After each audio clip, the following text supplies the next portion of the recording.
Olá! Hoje a gente vai começar a ver a história da fotografia, que vai nos permitir um embasamento para a gente discutir mais tarde as imagens digitais, certo? Então, a fotografia ela inicia com a ideia da câmera escura, ou a imagem pinhole, que é um fenômeno natural onde você consegue projetar uma imagem invertida, como a gente está vendo aqui, através de uma pequena abertura em uma superfície oposta. Então, o que a gente está vendo aqui nessa ilustração foi as primeiras tentativas de se utilizar algum método mecânico para gravar imagens. Na verdade, o que o pessoal fazia era criar essa caixa, essa câmera escura, onde a pessoa entrava dentro, fazia um pequeno orifício de um lado, a imagem era projetada do outro lado invertida e a pessoa que estava ali dentro ela poderia desenhar por cima da imagem. Tal forma de tu preservar aquela imagem era você fazer o desenho dela, então, por exemplo, num papel, numa tela de pintura, e aí você teria preservada aquela imagem, certo? Isso desde o século IV a.C. já aparecem em alguns textos antigos referências a esse tipo de estratégia para armazenamento de imagens, ok? No entanto, vai demorar bastante tempo para que isso se transforme realmente num método de captura de imagens que a gente conhece hoje por fotografia, certo? As primeiras câmeras escuras mais portáteis, como a que a gente apresenta aqui na foto, normalmente utilizavam um espelho para projetar numa tela de vidro e dessa forma eu ver a imagem não mais invertida. Bom, a coisa vai continuar mais ou menos assim até 1816, com esse sujeito aqui, tá? Que é o Nis, que ele vai fazer o quê? Ele vai tentar utilizar uma câmera, né, uma pinhole, uma câmera escura, para armazenar uma imagem. E como é que ele vai armazenar essa imagem?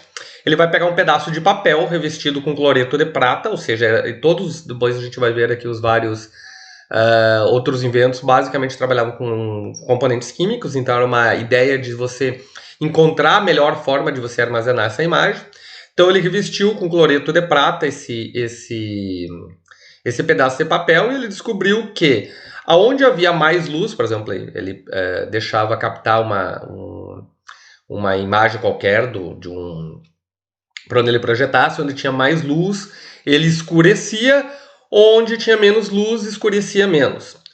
O problema é que o cloreto de prata, à medida que você ia observando, ele continuava escurecendo. Cada vez que você botava uma luz para poder ver a fotografia que ele tirou, ele continuava cada vez mais escurecendo e ela acabava se tornando inútil. O que ele fez 4 anos depois foi fazer um método diferente, né? Que é pegando um pedaço de papel e revestindo com betume da juteia. Esse betume da juteia, ele tem uma seguinte particularidade. Ele endurecia mais lentamente nas áreas mais brilhantes. Isso que nós temos aqui é uma fotografia que realmente foi retirada com esse método. Na verdade, é considerada a primeira fotografia do mundo. Se a gente conseguir tirar o positivo dessa fotografia, a gente tem mais ou menos isso aqui, tá? É considerada a primeira fotografia do mundo. É uma visão do quarto dele.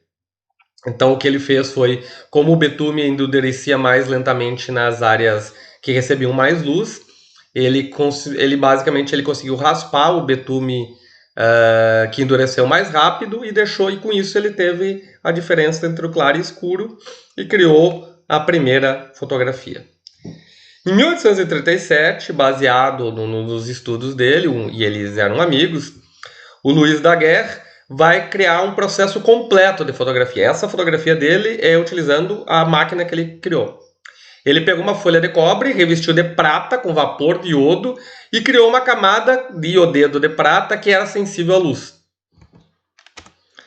Então a máquina que ele criou, que ele deu o nome de daguerreótipo, né? Após a exposição da câmera, né? Então essa placa era desenvolvida por vapor de mercúrio e fixada num papel através de uma solução, ou seja, uma água com grande concentração de sal comum. E com isso ele conseguiu criar imagens de boa qualidade, como aquela que a gente acabou de ver ali. Em 1840, um pouco depois, o Henry Talbot cria um processo muito parecido, chamado calote, onde mudava basicamente os componentes químicos utilizados. Então, a partir de agora, entre 1830 e 1840, nós já temos praticamente o processo da fotografia já criado, né, e desenvolvido. As pessoas já tiravam fotos de boa qualidade, como está aparecendo aí a foto do próprio Henry Talbot, foi utilizando o processo dele. Em 1871, ou seja, 30 anos depois, o Richard Maddox ele cria uma nova invenção, que era uma placa seca de gelatina, que vai substituir todos os métodos anteriores. Ele vai trabalhar com uma placa de vidro, onde eu tenho os halogenetos de prata suspensos em gelatina. Qual é a grande vantagem do método do Maddox? É a exposição instantânea.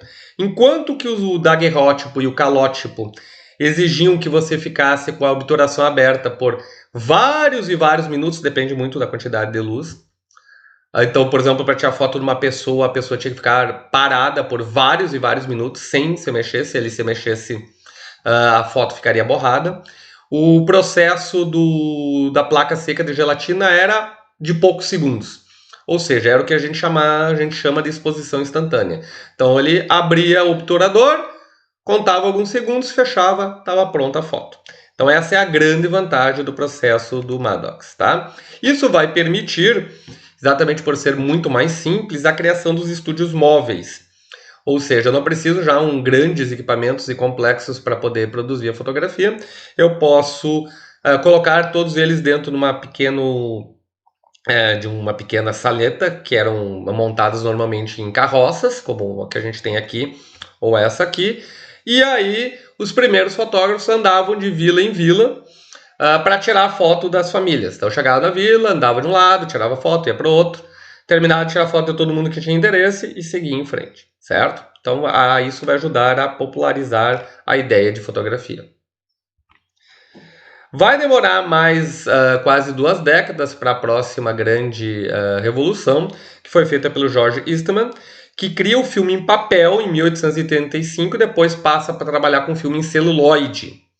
Isso vai fazer com que o processo se torne muito mais barato e ele cria o conceito de fotografia de massa, ou seja, para todas as pessoas. Em vez agora de eu ter um fotógrafo que tinha equipamentos caros e todo um procedimento, ele cria a ideia de que qualquer um poderia tirar as fotos, enviava para ele a máquina, essa máquina que ele começou a vender, a Kodak número 1, podia tirar até 100 fotos, ele revelava essas 100 fotos e mandava de volta as 100 fotos com mais a máquina preenchida com um novo filme para você tirar mais 100 fotos. E ele cria, né, a empresa chamada Kodak, certo? Em 1888, a Kodak número 1 é vendida aos milhares, exatamente por essa ideia de a possibilidade de qualquer um poder tirar foto. E em 1900 ele cria uma máquina ainda mais revolucionária, muito mais barata, que era a Brownie, que isso faz com que realmente a partir daí isso se torne uma prática comum para a grande maioria das pessoas. Em 1913, Oscar Barnack ele vai começar a pesquisar, em vez de a utilização de filmes de papel ou de celuloide, utilizar os filmes cinematográficos que já existiam, né, dos filmes para criação de filmes mesmo, né, de cinema, de 35mm para fotografias. E ele vai desenvolver todo esse processo durante a Primeira Guerra Mundial. Na verdade, ele termina um pouco antes da Primeira Guerra Mundial, mas por causa da Primeira Guerra Mundial, a invenção dele fica meio de lado, né, já que o pessoal não estava muito interessado em tirar fotografia no meio da guerra. Mas quando termina, a Leica número 1 de 1925 se torna um sucesso absoluto por trabalhar com ela é muito menor do que a Brownie, por exemplo, exatamente por causa do tipo de filme que usa, esse filme de 35mm que fica dentro da câmera, ok? Tá aqui um exemplo do filmezinho. Então isso torna as máquinas muito menores do que a gente estava acostumado. Em 1933 vai sair a Argo C3. A Argo C3 é uma das câmeras mais vendidas de todos os tempos, tá?